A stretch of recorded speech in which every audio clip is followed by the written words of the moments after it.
అన్నదాత అన్నదాత మీ అన్నదాత చెమటోడ్చి ఆహారాన్నందించే రైతన్న అనునిత్యం నీ కండదండగా నిలిచే నేస్తం ఎవరన్నా అన్నదాత అన్నదాత మీ అన్నదాత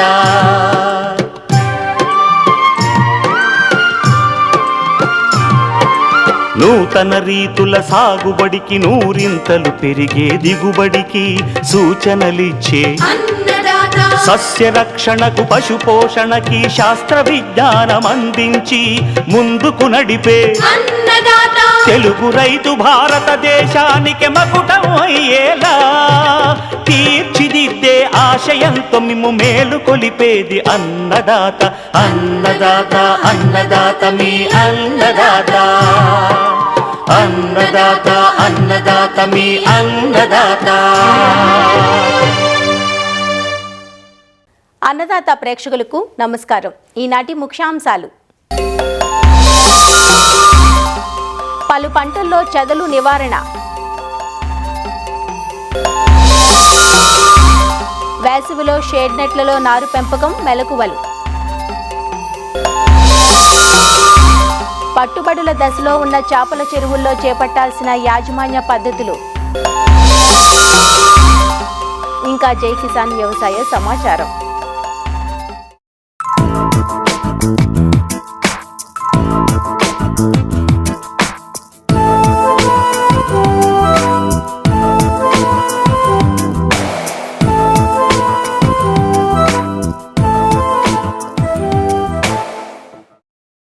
పంటలకు, పండ్ల మొక్కలకు, కలప చెట్లకు చెదపురుగులు కలిగించే నష్టం అపారం.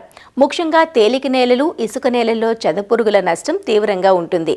వ్యవసాయంలోనే కాదు, గృహాల్లోనూ కలపకు చెదపురుగుల నష్టం చేయడాన్ని చూస్తూ ఉంటాం. వీటిని వదిలించుకోవడం రైతులకు కత్తి మీద సామే. సాధారణంగా చెదపురుగులు కనిపించే చోట మందులను పిచికారీ చేస్తారే కానీ తోటల్లో వీటి పుట్టలున్నాయేమో గమనించుకోవడం కూడా ఎంతైనా ముఖ్యం.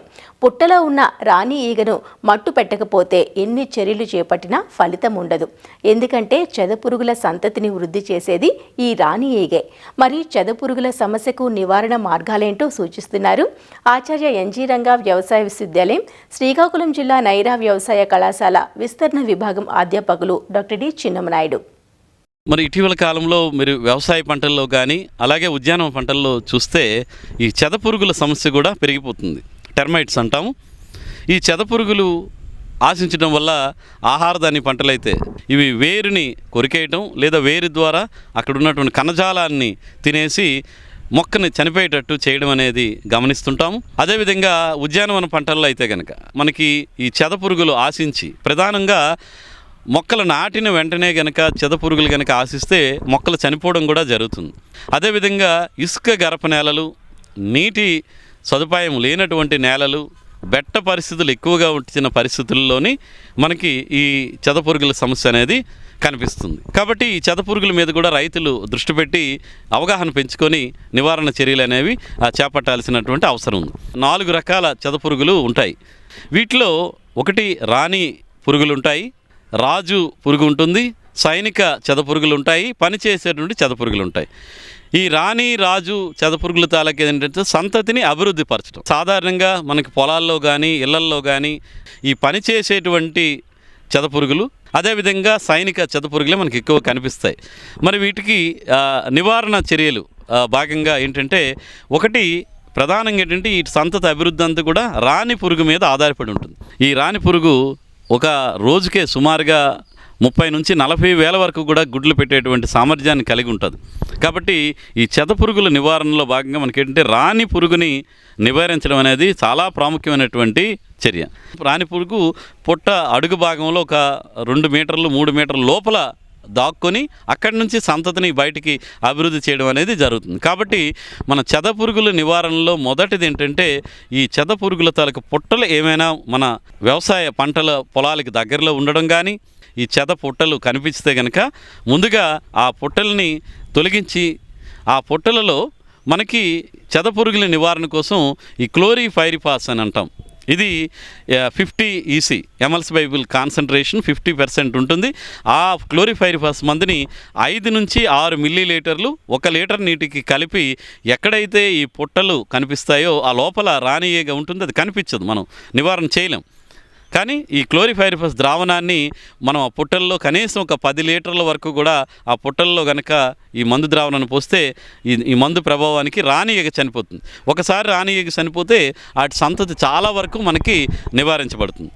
అదేవిధంగా ఆహార పంటలు ఎక్కడైనా వేరుశెనగ మీరు కానీ మొక్కలు వడలిపోయినట్టు కనిపిస్తాయి, ఆ మొక్క సులువుగా ఊడొచ్చేస్తుంది. ఇలాంటప్పుడు పరిస్థితులు మనం ఏంటంటే క్లోరిఫైరిఫాస్ మందుని 5 మిల్లీలీటర్ల వరకు కలుపుకొని మొక్క మొదల్లో పడేటట్టు కనుక మనం కొంతవరకు పిచికారీ చేయడం, గట్లు వెంబడి పిచికారీ చేయడం చేసుకోవచ్చు. లేదంటే కనుక ఈ పిప్రోనిల్ గుళికలు మనకి అందుబాటులో దొరుకుతాయి. అలాంటి పిప్రోనిల్ గుళికలను కూడా ఎకరానికి 6 నుంచి 8 కిలోలు తేలికపాటి తడి ఉండేటప్పుడు కానీ వర్షం పడేటప్పుడు కానీ ఈ గుళికలను కనుక వేస్తే ఈ గుళికల నుంచి వచ్చిన వాసన ప్రభావానికి మనకి ఈ చెదపురుగులు చాలా వరకు నివారించడానికి అవకాశం ఉంటుంది. కాబట్టి ఆ విధంగా మన రైతు సోదరులు చేసుకోవచ్చు. అదేవిధంగా చెరుకు పంటల్లో మనం ఎక్కువగా కార్సి తోటల్లో వరుసల మధ్యలో చెత్త కప్పుతుంటారు. కాబట్టి ఈ ఎక్కడైతే మల్చింగ్ చేయబోతారో ఆ చెత్త మీద కూడా మనం ఒకసారి ఈ క్లోరిఫైరిఫాస్ ద్రావణాన్ని పిచికారీ చేయడం కానీ, లేదా చెత్త కప్పే ముందే పిప్రోనిల్ గుళికల్ని ఎకరాకి ఒక 6 నుంచి 8 కిలోలు చల్లేసి దాని మీద మల్చింగ్ ఏదైతే చెరుకు చోరుని కానీ కప్పుకుంటే మనకి ఈ చెదపురుగులు రాకుండా ఉంటాయి. అదేవిధంగా చెరుకు నాటేటప్పుడు కూడా మనకి ఈ ముచ్చెలు నాటిన తర్వాత బెట్ట పరిస్థితులు వచ్చినప్పుడు చెదపురుగులు పట్టేటువంటి అవకాశం ఉంటుంది. అలాంటప్పుడు ఏంటంటే ముచ్చెలు నరికిన తర్వాత మనకి మలాథియాన్ అనేటువంటి మందులో 2 మిల్లీలీటర్లు 1 లీటర్ నీటికి చొప్పున కలిపి ఆ ద్రావణంలో ఈ చెరుకు ముచ్చెలు కత్తిరించుకున్న చెరుకు ముచ్చెలను ఒక 15 నిమిషాల పాటు నానబెట్టి అవి మళ్ళీ ప్రధాన పొలంలో కనుక నాటుకుంటే అక్కడ కూడా మనం చెదపురుగులు చాలా వరకు తగ్గిపోయేటువంటి అవకాశం ఉంటుంది. అదేవిధంగా ఉద్యానవన పంటల్లో చూస్తే ఆ పుట్టలు నుంచి వచ్చినటువంటి చెదపురుగులు మట్టితో పాటు వచ్చి ఈ కాండం పైన ఆశించి కాండం పైనటువంటి ఈ బెరడుని తినేయటం, అలాగే కాండం నుంచి రసాన్ని పీల్చేయడం వల్ల ఈ కొత్తగా వేసిన ఉద్యానవన పంటలు అయితే ఒక్కోసారి మొక్క వడలిపోయి చనిపోయేటువంటి అవకాశం ఉంటుంది.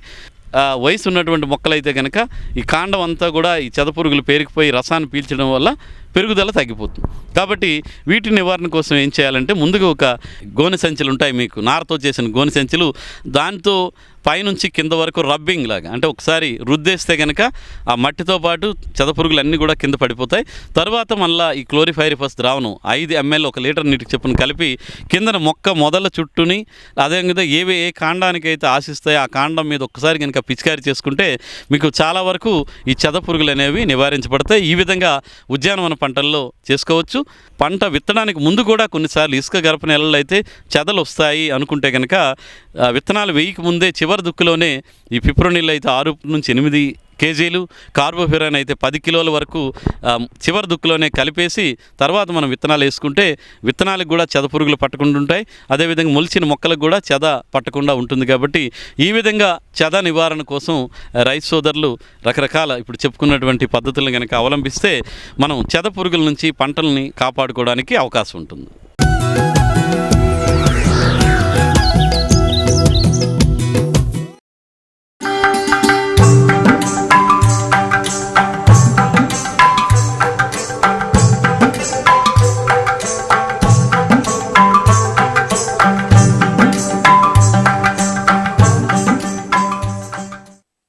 వ్యవసాయ అనుబంధ రంగాల్లో మత్స్య పరిశ్రమ ఒకటి. మంచినీటి చెరువుల నుంచి ఎకరాకు 4 నుంచి 6 టన్నుల చేపల దిగుబడిని మన రైతులు తీస్తున్నారు. చెరువుల్లో చేపలు అరకిలో నుంచి పట్టుబడి దశ వరకు ఉన్న సమయంలో ప్రస్తుతం మారుతున్న వాతావరణ పరిస్థితులకు ఈ జలచరాలు ఒత్తిడికి గురై ఒక్కోసారి చనిపోయే ప్రమాదం ఉంటుంది. కాబట్టి నీటి గుణగణాలను ఎప్పటికప్పుడు గమనించుకుంటూ అందుకు తగ్గట్లుగా చెరువుల్లో యాజమాన్య చర్యలు చేపట్టాలంటూ వివరాలు తెలియజేస్తున్నారు ఆచార్య ఎన్జీ రంగా వ్యవసాయ విశ్వవిద్యాలయం, పశ్చిమ గోదావరి జిల్లా ఉండి కృషి విజ్ఞాన కేంద్రం మత్స్య శాస్త్రవేత్త డాక్టర్ శ్రీనివాసరావు. మనం ఇప్పుడు ఏంటంటే మన ప్రాంతంలో అంతా కూడా ఎక్కువగా చేపలు పట్టుబడి దశలో ఉన్న చేపలు ఎక్కువగా ఉన్నాయి. అదేవిధంగా మనకి అన్ని చెరువుల్లో కూడా మించుమించు 1/2 కేజీలు మించి చేపలు అనేవి మనం చూడడం జరుగుతుంది. ఈ మధ్యకాలంలో చూసినట్లయితే మనకి ఇప్పుడు ఈ శీతాకాలం అయ్యి ఇప్పుడు వేసవికాలంలోకి మనం అడుగుపెట్టాము. చేపలు శాంపిల్స్ కూడా రావడం జరుగుతుంది. వీటిలో డిసీజులు ఉండడం, అదేవిధంగా చాలా వరకు నీటి గుణాలకు సంబంధించిన డిసీజెస్ కూడా రావడం జరుగుతుంది. మనం ఈ పట్టుబడి తీసుకొచ్చిన ఈ సమయంలో మనం చేపల్లో తీసుకోవాల్సిన జాగ్రత్తలు కానీ గమనించినట్లయితే మొట్టమొదటిగా మన చేపల చెరువుల్లో మనకి ఇంచుమించు 2.5 టన్నులు మించి కానీ ఉన్నట్లు ఎకరానికి అతి జాగ్రత్తను తీసుకోవాలి. ఎందుకంటే ఈ వాతావరణంలో తేడా వల్ల మనకు ముఖ్యంగా వచ్చే సమస్య ఏంటంటే ఆక్సిజన్ సమస్య. వాతావరణంలో కానీ మబ్బు పట్టి చిరుజల్లు కానీ పడినట్లయితే మనకి ఆక్సిజన్ అనేది పడిపోయి పెద్ద సైజు చేపల చెరువులన్నీ కూడా డిసీజ్తో ఉన్న చేపలున్న చెరువుల్లో ఎక్కువ సంఖ్యలో మన చేపలు చనిపోవడం జరుగుతుంది. ప్రతిరోజు కూడా ఉదయాన్నే మనం వచ్చినప్పుడు మన చెరువు దగ్గర ఈ ముట్లు కానీ ఎత్తున్నాయి అనేది ఒకటి చూసుకోవడం. అక్కడక్కడ శాంపుల్ వేసి కానీ మనం చెరువులో చూసినట్లయితే మనం మొప్పలను ఒకటి గమనించి మనకు మొప్పలు బాగా రెడ్గా ఉండాలి.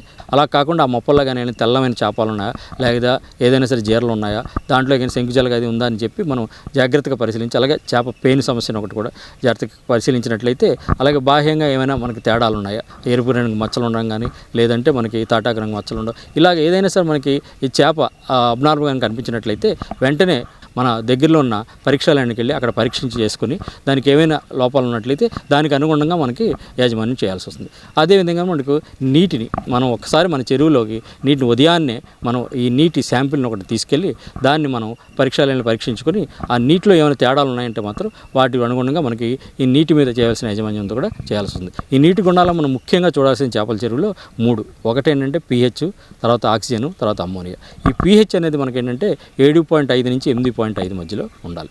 తర్వాత మన ఈ ఆక్సిజన్ చూసినట్లయితే కనీసం 5 ppm ఉండాలి. అదేవిధంగా అమ్మోనియా అనేది అస్సలు ఉండకూడదు. తర్వాత ఎప్పుడైతే మనకి ఆక్సిజన్ తగ్గిందని కానీ చూసామో అటువంటి చెరువులో మనం అర్ధరాత్రి దాటి నుంచి కూడా ఉదయం వరకు పంపు సర్క్యులేషన్ మన చెరువులో నీటినే చెరువులోకి తోడుకునేటట్టుగా ఒక మోటార్ని ఏర్పరచుకొని దాంట్లో చేసుకోవడం లేదంటే మనం బోటు తిప్పడం. మనకు మరబోటు ఉన్నప్పుడు అయితే అది ఉదయం తెల్లవారుజాము 2-3 గంటల నుంచి ఉదయం ఎండ వచ్చే వరకు కూడా మనం బోట్ని చెరువు చుట్టూ కూడా తిప్పడం అనేది మా పద్ధతి. ఏరేటర్ల అవకాశం ఉంటే ఏరేటర్లు కూడా పెట్టుకుని చాలా వరకు మా ఆక్సిజన్ సమస్యని ముందుగానే తిప్పినట్లయితే మన ఆక్సిజన్ సమస్యని అధిగమించవచ్చు. మనకి ఎక్కువగా అన్ని చెరువుల్లో కూడా ఉండేది శంకుజలగ, అలాగే చేప పేను, ఈ పరాణజీవిలో కాకుండా బ్యాక్టీరియా తెలుగు, ముఖ్యంగా ఏంటంటే రెడ్ డిసీజ్, అదేవిధంగా తాటాకు తెగులు. మనకి చెరువులో ఎప్పుడైతే 1-2 చేపలు చనిపోతున్నాయో ఏదో ఒక శానిటైజర్ కొట్టడం లేదంటే ఒక పెస్టిసైడ్స్ కొట్టడం మనకి మేతలో ఏదో ఒక యాంటీబయాటిక్ పెట్టడం జరుగుతుంది. మన వ్యాధి నిర్ధారణ చేయకుండా ఏ విధమైన శానిటైజర్ కానీ ఏ విధమైన పెస్టిసైడ్ కానీ మన చెరువులో వాడద్దు. ఆ వాడడం వల్ల ఏమవుతుందంటే ఒకేసారి మనకి ఆక్సిజన్ సమస్య ఈ అమ్మోనియా కానీ ఎక్కువగా ఉన్నట్లయితే అటువంటి చెరువుల్లో మనకి ఈరోజు 2 చనిపోయినవి ఎక్కువ సంఖ్యలో చేపలు చనిపోవడం జరుగుతుంది. అదేవిధంగా మేతలో పెట్టే మందులు ఏంటంటే మనం వ్యాధి నిర్ధారణ చేసిన తర్వాత మాత్రమే మనం మేతలో మందు అనేది యాంటీబయాటిక్ ఇవ్వాలి. ఈ రెడ్ డిసీజ్ ఎక్కువగా వస్తుంది కనుక దీనికి అనుగుణమైన మన యాంటీబయాటిక్ ఏంటంటే ముఖ్యంగా ఇది ఆక్సిటెట్రాసైక్లిన్ సరిపోతుంది. ఒక 10 టన్నుల చేపకి ఇంచుమించు కేజీ చొప్పున కానీ మేతలో పెట్టినట్లయితే ఒకసారి మేతలో మనం మేత మందు వాడినప్పుడు కనీసం 5 రోజులు ఉండి పెట్టాలి. ఎప్పుడైతే తగ్గుదల కనిపించిందో 2-3 రోజుల తర్వాత పూర్తిగా తగ్గిపోతే ఈ మందు ఆపేయకుండా 5 రోజులు పూర్తిగా మన యాంటీబయాటిక్ వాడాలి. అదేవిధంగా ఇంకా కానీ మనకి అప్పటికి కూడా ఇంకా తగ్గకపోతే ఒక మ్యాక్సిమం మనం యాంటీబయాటిక్ని 10 రోజులు, అంతేగాని మనం పూర్తిగా చెరువు అంతా కూడా రోజు యాంటీబయాటిక్ మాత్రం వాడద్దు. అది ఒకవేళ మనకి నీటిలో ఆక్సిజన్ సమస్యలు కానీ ముట్లెత్తల సమస్య ఉన్నట్లయితే మాత్రం అటువంటి చెరువులో మనం పొటాషియం పెర్మాంగనేట్ని తీసుకుని ఎకరానికి ఇంచుమించు కేజీ చొప్పున వాడినట్లయితే చాలా వరకు ఈ సమస్యను మనం తెలుసుకుంటాం. అలాగే ఏంటంటే ఇటువంటి సమయంలో మనం pHని గమనించి ఆ pH కానీ 8 కంటే తక్కువ ఉన్నట్లయితే అగ్రికల్చర్ లైము ఎకరానికి 25 కేజీలు, దాంతోపాటుగా మనకి బాహ్య పరాజయాల సమస్య ఏదైనా ఉన్నట్లయితే సాధారణ ఉప్పు 25 కేజీలు ఎకరానికి ఉదయం పూట జల్లుకోవాలి. ఈ విధంగా వాడినట్లయితే మనకి చెరువులో చాలా వరకు మన ఖర్చు కూడా తగ్గించుకోవచ్చు, అదేవిధంగా మంచి దిగుబడి అనేది సాధించవచ్చు.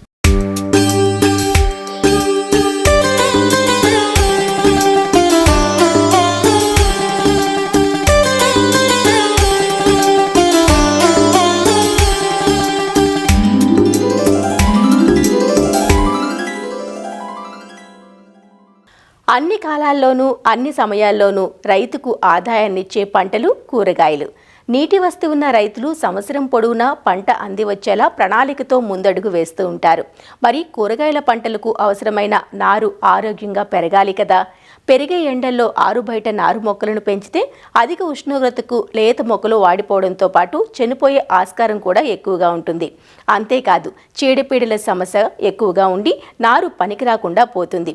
ఇలాంటి పరిస్థితుల్లో నునులేత నారు అధిక ఉష్ణోగ్రతలు వడగాల్పుల బారిన పడకుండా ఉండేందుకు షేడ్ నెట్ లేదా చలువ పందిళ్లు అందుబాటులోకి వచ్చాయి. అలా 50% నుంచి 70% నీడ కల్పించే షేడ్ నెట్ల క్రింద ప్రో ట్రేలలో పెంచడం ద్వారా మేలైన ఆరోగ్యమైన నారు పొందే అవకాశం ఉంటుంది. మరి షేడ్ నెట్లలో నారు పెంచే విధానం గురించి ఇప్పుడు తెలుసుకుందాం. సంప్రదాయ పద్ధతిలో కూరగాయల నారు పెంచేటప్పుడు నారు కుళ్ళు సమస్యలతో నారు చనిపోవడం, ఎదుగుదల లేకపోవడం వంటి సమస్యల వల్ల నష్టం కలుగుతుంది. అదే షేడ్ నెట్లో నారు పెంచినట్లయితే నారు ఆరోగ్యంగా పెరుగుతుంది. షేడ్ నెట్లో నారు పెంచడం ద్వారా అనేక ప్రయోజనాలున్నాయి. షేడ్ నెట్లో నారు పెంచడం వల్ల సూర్యరశ్మి నేరుగా మొక్కలపై పడదు.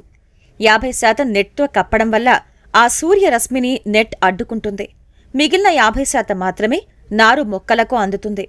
కాబట్టి నేల నుంచి మొక్కల నుంచి ఆవిరయ్యే నీటి శాతం తగ్గుతుంది. షేడ్ నెట్లో పెరిగే నారుకు చీడపీడలు, రసం పీల్చు పురుగుల బెడద అంతగా ఉండదు. షేడ్ నెట్లో నారును 2 విధాలుగా పెంచొచ్చు. ఒకటి ఎత్తు మడులపైన, రెండోది ప్రో ట్రేలలో పెంచే విధానం. భూమిపై పెంచే నారు కన్నా ప్రో ట్రేలలో నారును పెంచినప్పుడు భూమి ద్వారా ఆశించే శిలీంద్రపు బూజు తెగుళ్లు ఆశించే అవకాశం ఉండదు. ఒక గుంతలో ఒక విత్తనం మాత్రమే నాటుతాం కనుక వేసిన ప్రతి విత్తనం మొలకెత్తుతుంది. వేరు వ్యవస్థ బాగా అభివృద్ధి చెంది నారు బలంగా పెరుగుతుంది. ప్రో ట్రేలలో విత్తనాన్ని విత్తే ముందు అందులో బాగా చివికిన పశువుల ఎరువు లేదా వర్మీ కంపోస్టును, కోకోపీట్ను వాడతారు. ఇవి తేమను నిల్వ చేసి విత్తనం మొలకెత్తటానికి ఉపయోగపడుతుంది. ప్రో ట్రేలలో నారును పెంచడానికి 98 రంధ్రాలు కలిగిన ప్లాస్టిక్ ట్రేలను ఎంపిక చేసుకోవాలి. ట్రేలను అమర్చుకోవడానికి బెడ్లను తయారు చేసుకోవాలి. ట్రేలో నింపడానికి కోకోపిట్, వానపాముల ఎరువు, ఎర్రమట్టిని 1:1:1 నిష్పత్తిలో తీసుకుని వాటికి యూరియా, డిఏపి, సూపర్ ఫాస్ఫేట్ను కలుపుకుని బాగా కలియ తిప్పాలి. తర్వాత ట్రైకోడెర్మా, సూడోమోనస్ వంటి జీవ శిలీంద్ర నాశనులను కూడా కలుపుకోవాలి. ఈ మిశ్రమాన్ని ప్రో ట్రేలలో నింపుకోవాలి. విత్తన శుద్ధి చేసుకున్న విత్తనాలను ఎంపిక చేసుకోవాలి. ఒక్కో రంధ్రంలో ఒక్కో విత్తనం పడేలాగా వేసుకోవాలి. తర్వాత ఒకదానిపైన మరొక ట్రే పెట్టి దానిపైన పరదాలతో కప్పాలి. ఇలా చేయటం వల్ల ప్రో ట్రేలో తేమ శాతం పెరిగి విత్తనాలు తొందరగా మొలకెత్తే అవకాశం ఉంటుంది. 3-4 రోజులకు మొలక వచ్చాక ట్రేలను ఒకదానిపై మరొకటి తీసి బెడ్లపై పరుచుకుని నీరు పోసుకోవాలి. నారుకుళ్ళు తెగులు రాకుండా కాపర్ ఆక్సీ క్లోరైడ్ను పిచికారీ చేసుకోవాలి. ఇలా పెంచిన నారును 45 రోజుల తర్వాత ప్రధాన పొలంలో నాటుకోవచ్చు.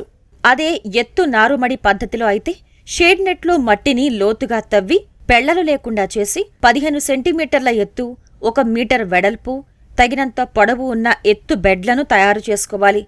బెడ్ల మధ్య నడవడానికి అంతర కృషికి 1 నుంచి 2 అడుగుల ఎడం వదలాలి. బెడ్ పైన 1 అంగుళం మందంలో వర్మి కంపోస్టు లేదా బాగా చివికిన పశువుల పేడ, పలుచగా ట్రైకోడెర్మా పొడి చల్లుకుని పై మట్టితో బాగా కలపాలి. తర్వాత నారుమడుల పైన 2 సెంటీమీటర్ల లోతు, 5 నుంచి 10 సెంటీమీటర్ల దూరంలో గీతలు గీసి అందులో విత్తనాలను పలుచగా వేసి వాటిపై పశువుల ఎరువుతో కలిపిన మట్టిని పలుచగా కప్పుకోవాలి. విత్తిన నాటి నుంచి నారు తయారయ్యే వరకు ప్రతిరోజు ఉదయం రోజ్ క్యాన్తో నీటిని పోయాలి.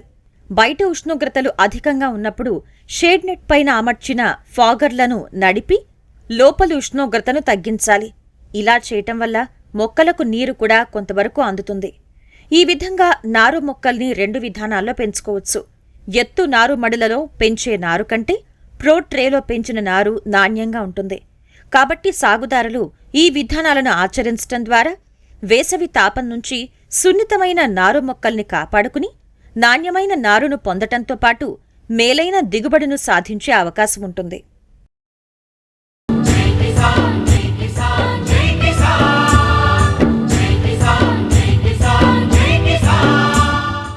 వ్యవసాయ సమాచారం ఇప్పుడు జై కిసాన్లో చూద్దాం. మార్కెట్లో పచ్చిమిరపకు డిమాండ్ పెరిగింది. ప్రస్తుతం కేజీ కాయలకు గరిష్టంగా 40 రూపాయల వరకు ధర పలుకుతోంది. కొద్ది రోజుల క్రితం అత్యధికంగా 46 రూపాయలు ధర పలికింది. సరుకు లభ్యత తగ్గటం కారణంగానే ఈ డిమాండ్ ఏర్పడింది.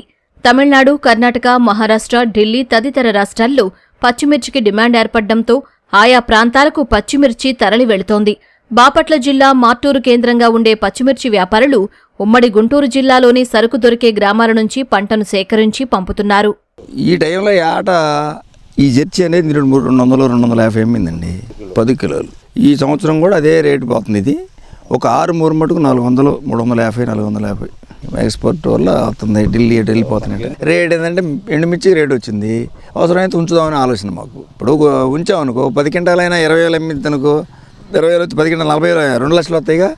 కోసి ఉపయోగం ఉంది. అనేది ఆలోచిస్తున్నాను. అదే 400 అమ్ముతుంది అనుకో, కోసినా మళ్ళీ కాసిద్దనే ఆలోచన. కోస్తున్నాం అంటే అదే ఏదన్నా వానమాన పడి వెనకచ్చి కాసి తాలు అయిద్దే, ఆరుమూరు కొంచెం మెతక రకం, ఏదైనా తేడా పడితే ఇబ్బంది పడతాం. అందుకని కోస్తున్నాం. రేటు ఉందిగా, కలిసి ఉంది కాబట్టి.